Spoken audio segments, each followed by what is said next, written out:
Magandang hapon po. Sinalakay ng mga otoridad ang isang condo unit sa Mandaluyong na may patago umanong scam hub. Ang nagpapatakbo nito, boss na Malaysian at mga Pinoy at ang gamit daw nila sa panloloko, artificial intelligence. Nakatutok si John Consulta, exclusive.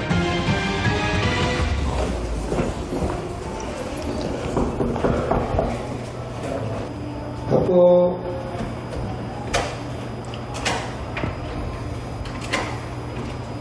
Delivery po.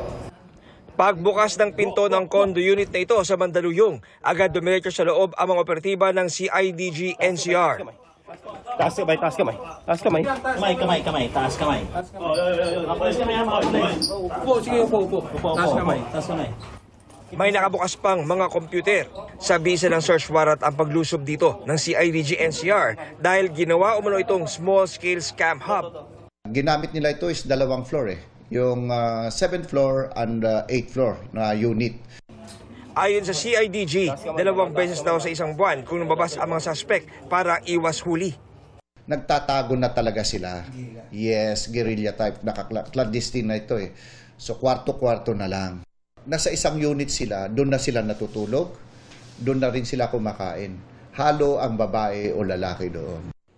Konektado raw sa malaking sindikato sa Cambodia ang love scam at investment scam ng grupo na gumagamit daw ng high-tech na software. AI yung ginagamit nila, hindi na model ng babae. Yun yung ipinafront nila sa camera, nakakapag-inganyo ng mga foreigners, kunwari makikipag-usap, magpapadala ng pera, pinantatakot nila to expose such person pag hindi magpadala pa ng pera. Yun yung scam nila dito.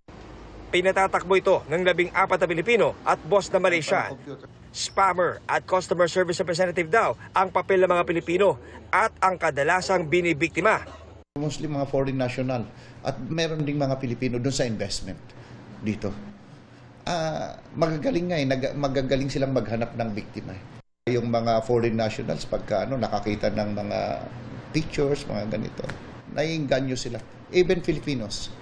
Sasend po namin yung picture ng model para po maniwala si client na totoong babae po kami. Pag nakuha na po namin lahat ng identity ni client po, ibibigay na po namin sa CSR po. Pag napasa na po sa akin yung scammer yung potential victim po sir, meron po kaming 3 days para kuhanin yung loob niya para alam po namin kung capable po siya mag-invest po sa fake platform na ginagamit namin. Naharap sa reklamang paglabag sa Cybercrime Prevention Act ang mga suspect. Sinusubukan pa namin makuna ng pahayag ang inarestong Malaysian na nakatakdang ilipat sa immigration lalo't na-discovering pasuna ang kanyang travel documents. Para sa GMA Integrated News, John Consulta, nakatutok 24 oras.